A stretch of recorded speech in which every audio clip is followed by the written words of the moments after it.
Hi friends, welcome to my channel. AP వాతావరణ శాఖ నుంచి వెదర్ రిపోర్ట్ అయితే వచ్చింది. దిత్వా తుఫాను ప్రభావంతో ఏపీలో ఇవాళ రేపు బలమైన ఈదురుగాలులతో అయితే భారీ వర్షాలు కురిసే అవకాశం ఉన్నట్లు వాతావరణ శాఖ అయితే వెల్లడించింది. దీనికి సంబంధించిన పూర్తి వివరాలు ఈ వీడియోలో అయితే తెలుసుకుందాం. ఈ వీడియోని అయితే స్కిప్ చేయకుండా చివరి వరకు అయితే చూడండి. వీడియోలోని ఇన్ఫర్మేషన్ నచ్చినట్లయితే ఛానల్ని లైక్ చేసి, షేర్ చేసి, సబ్స్క్రైబ్ చేసుకోండి. ఇక టాపిక్లకి అయితే వెళ్ళిపోదాం. నైరుతి బంగాళాఖాతంలో దిత్వా తుఫాను స్థిరంగా కొనసాగుతూ ఉంది.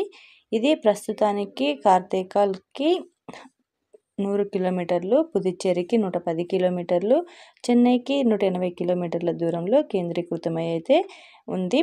ఇది గంటకు 12 కిలోమీటర్ల వేగంతో కదులుతూ అయితే ఉంది. ఇది రాబోయే 24 గంటల్లో ఉత్తర తమిళనాడు, పుదుచ్చేరి తీరాలకు సమాంతరంగా కదిలే అవకాశం ఉన్నట్లు వాతావరణ శాఖ తెలిపింది. ఇక కోస్తా తీరం వెంబడి గంటకు 45 నుంచి 65 కిలోమీటర్ల వేగంతో ఈదురుగాలులు అయితే వీస్తున్నాయి. దక్షిణ కోస్తా, రాయలసీమ జిల్లాల్లో అక్కడక్కడ భారీ నుంచి అతి భారీ వర్షాలు అయితే పడనున్నాయి. ఇవాళ ఏపీలో చూసుకుంటే నెల్లూరు, తిరుపతి జిల్లాల్లో కొన్ని చోట్ల భారీ నుంచి అతి భారీ వర్షాలు కురిసే అవకాశం ఉంది.